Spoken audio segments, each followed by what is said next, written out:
Bonjour, on est vendredi le 11 mai 2012.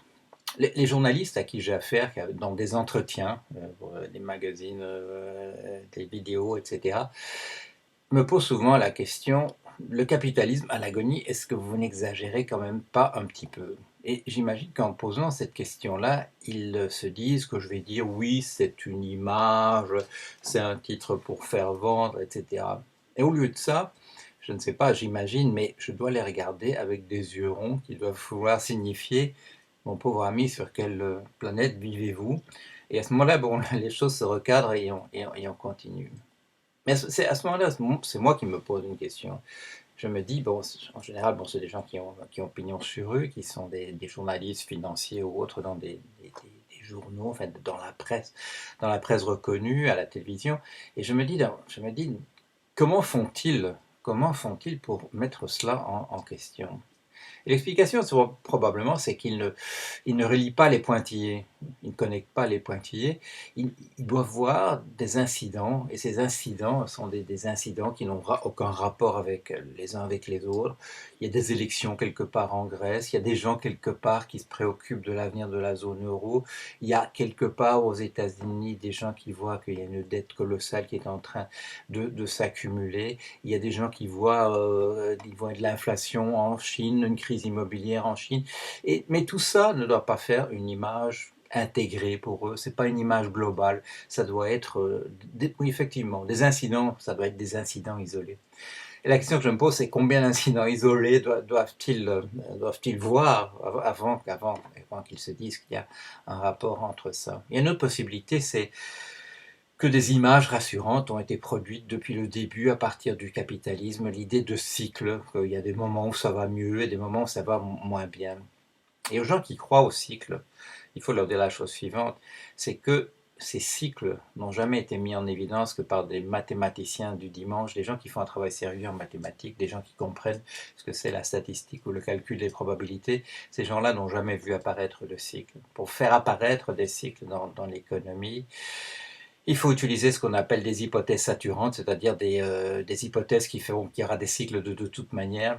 Et je suis allé un peu regarder, même ceux qui utilisent des hypothèses saturantes sont encore obligés de trouver des cas où, oui, il y a des périodes où c'est pas tellement simple de voir apparaître des cycles. Les cycles n'existent pas. Bon, qu'est-ce qu'on voit? Qu'est-ce qu'on voit? On voit un système qui est très déséquilibré depuis le début, le capitalisme. Pourquoi est-ce qu'il est très déséquilibré? Je ne reviens pas là-dessus, mais c'est parce qu'il faut produire des intérêts, parce que le capital n'est jamais, les ressources nécessaires sont jamais disponibles entièrement à l'endroit où elles sont nécessaires. Du coup, il faut payer des intérêts. Ces intérêts vont non seulement s'additionner à des sommes qui sont déjà disponibles pour certaines personnes, mais en même temps, il faudra créer une richesse entre guillemets, justement pour payer ces intérêts. Et comment on a produit cette richesse jusqu'ici? En détruisant systématiquement la planète sur laquelle on est. Donc il y a une limite à ça.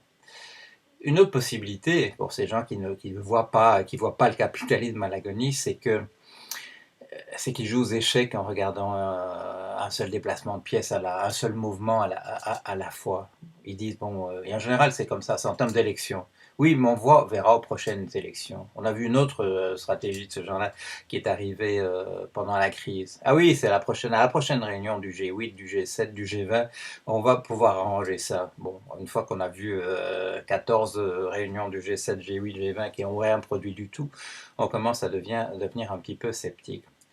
Vous vous souvenez peut-être, je crois que c'était en 2009, j'ai dit, bon, on est parti droit sur des rails pour des types de gouvernements, de types d'union nationale, et ensuite, bon, quand ce ne sera pas union nationale, ça n'aura pas marché non plus, on passera à des comités de salut public. Et là aussi, à ce moment-là, il y a des gens qui ont dit, ah, vous n'exagérez pas un petit peu. Mais non, non, c'est réglé comme du papier à musique. Pourquoi c'est réglé comme du papier à musique? Bon, vous avez un gros parti au pouvoir. Bon, ça représente des opinions politiques. Voilà, un gros parti au pouvoir. Bon, il n'arrive pas à rien faire. Pourquoi il sort pas? Il sort pas du cadre. Il sort pas du cadre. Alors, il n'arrive à rien faire. Aux élections suivantes, on nomme l'autre parti, le gros parti, le deuxième gros parti qui est dans l'opposition. Bon, l'autre, il fait exactement la même chose. Pourquoi? Parce qu'il veut pas sortir du cadre non plus, donc etc. Bon, alors, on a éliminé les deux gros partis. On va comme voir apparaître les plus petits partis, les gens vont voter pour ça. C'est-à-dire on est déjà passé à la deuxième phase. C'est-à-dire qu'il n'y a plus que du vote, il n'y a plus que du vote de protestation. Il n'y a déjà plus que du vote de protestation. Alors on vote pour les petits partis. Ces petits partis, évidemment, n'arrivent pas à faire des coalitions. Qu'est-ce qui se passe? Maintenant, on est dans la situation où on est en Grèce, c'est-à-dire qu'il y a une poussière de petits partis qui apparaissent pour lesquels les gens votent. Et alors, il y a un mouvement là, il y a quand même un déplacement, il y a quelque chose qui est d'un autre ordre. Pourquoi? Parce que les gros partis, ça représente quand même des idées politiques. Ça veut dire c'est une conception de la société. Bon, parfois, c'est comme aux États-Unis, c'est pas tellement clair dans certains cas pourquoi c'est différent. Enfin bon. Pourquoi? Parce que ce sont des partis qui ratissent large. Il y en a un qui prend toute la gauche, il y en a un qui prend toute la droite, et évidemment, ça représente des choses assez différentes. Mais ça représente quand même, je dirais, des choix de société. Ce sont des partis qui représentent des choix de société. Quand on arrive à des poussières de petits partis, et qu'on est dans le vote uniquement de protestation, qu'est-ce qu'on va apparaître? Ce sont des partis qui ne correspondent plus du tout à des idées politiques, ce sont des partis qui ne correspondent plus qu'à des tempéraments de type psychologique. Il y a le petit parti parano, il y a le petit parti placide, il y a le petit parti comme ceci ou comme cela. Ça ne représente plus. Alors, vous rassemblez quelques morceaux de cette poussière, vous essayez d'en faire un gouvernement. Évidemment, ça ne marche plus. Alors, qu'est-ce qu'on fait à ce moment-là? On passe au gouvernement d'union nationale, on essaie d'en mettre beaucoup comme ça ensemble. On met les paranos avec les placides, etc. Bon, qu'est-ce que ça donne? Ça donne absolument rien non plus, bien entendu, parce qu'à ce moment-là, il n'y a plus de vision politique déjà du tout. Hein. C'est plus comme ça a été que des partis qui étaient uniquement comme des partis de protestation.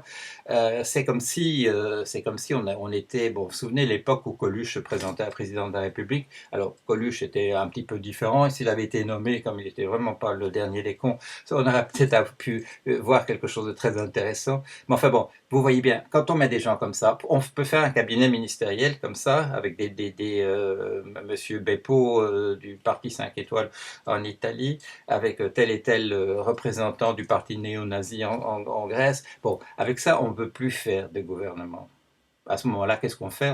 Union nationale, ça ne donne plus rien du tout. On passe, bien entendu, à des comités de salut public, et là, on est au bord de l'écroulement total du système. Alors, on peut, je veux dire, c'est pas impossible. On peut regarder l'échiquier en disant, bon, on regarde trois mouvements au lieu de regarder un seul, qui sont les prochaines élections. Et alors, bon, ce qui émerge, évidemment, ce sont des schémas qui sont tout tracés. Il y a des chemins qui sont tracés là, et on peut les dire sans être prophète, sans avoir une inspiration divine. On peut regarder, si on déplace les pièces 4 fois, on arrive à ça. Parce qu'on sait qu'on les déplacera 4 fois de toute manière. Bon, à moins que la partie soit terminée après 2 coups, mais sinon on arrivera là. Alors, c'est ça que je voulais vous dire. Bon, le capitalisme, oui, non, il est à l'agonie. Il est à l'agonie depuis un moment. C'est pas quelque chose dans mon imagination. Quand on me pose la question, vous verrez ça, c'est demain dans le journal suisse Le Temps. Il y a une pleine page qui sera consacrée à un entretien que j'ai eu avec un journaliste là. Pourquoi? Parce que j'étais la semaine dernière en Suisse, à la Chaux de Fonds, et j'ai eu l'occasion de parler avec un journaliste du journal Le Temps, et demain, il y a une pleine page. Alors, vous verrez une espèce de, comment dire, de représentation intégrée de vers en loup. Et ce n'est pas, comme je le dis, ce n'est pas de la prophétie, c'est simplement de regarder ce qui est déjà là et de pas éliminer, de pas connecter les points, ou de pas vouloir voir ce qui est un peu plus, ce qui est déjà un petit peu à l'avance, 6 mois à l'avance, un mois à l'avance. Alors, ça ne veut pas dire qu'il ne faut pas souhaiter bonne chance à ceux qui vont essayer de faire quelque chose. Si, il faut, mais messieurs, dames, il faut sortir du cadre. À l'intérieur du cadre, c'est terminé. C'est terminé. 3 000 euros par personne dans le rouge, dans la zone euro, ça veut dire qu'il y a un problème, et qu'il y a un problème sérieux.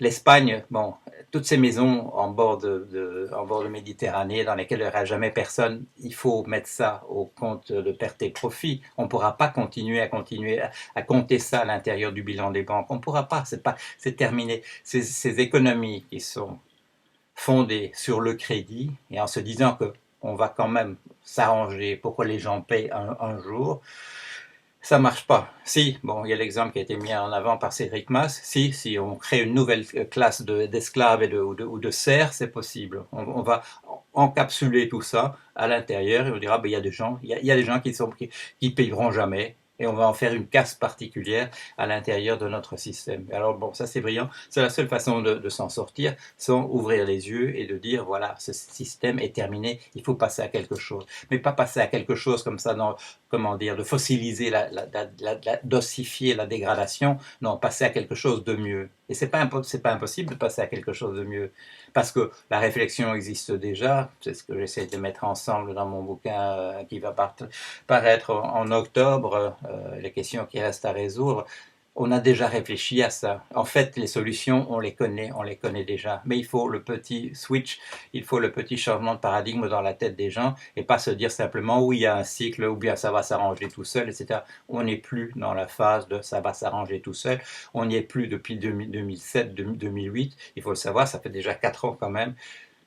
On va vers des gouvernements qui pourront rien faire du tout parce qu'on va vers un émiettement justement des votes à l'intérieur de ces démocraties représentatives. Il faut le savoir, il faut passer, il faut une sortie par le haut. Alors, une sortie par le haut qui consisterait uniquement à donner une carte blanche à ceux qui nous ont déjà mis dans ce pétrin, ça non, ça non. Alors, bon, je pense en particulier à cet éditorial de M. Pascal Lamy et de monsieur Jacques Attali. C'est bien, c'est très bien de dire qu'il faut sortir par le haut, mais donner carte blanche à ceux qui nous ont foutu dans, pardon, excusez-moi, qui nous ont mis dans le pétrin, non, ça sert à rien. On sait déjà, ça va être la même chose encore en pire. Alors voilà, il faut le savoir aussi. Donc c'est le moment d'utiliser ces ménages, de passer à autre chose. D'une certaine manière, bon, je dis ça depuis un certain nombre d'années, mais il ne faut pas arrêter de le répéter parce que bon, les choses ne sont pas en train de s'arranger, ça va de mal en pis. Le système autour de nous est en train de se déglinguer toujours davantage. Et ne me dites pas, il y a toujours des gens à la terrasse des cafés. Il y aura toujours des gens, excusez-moi, à la terrasse des cafés. Il y a toujours des gens à la terrasse des cafés. Ça prouve absolument rien du tout. Il y en avait en 1941 aussi. Ça ne change absolument rien. Voilà, allez, à la semaine prochaine.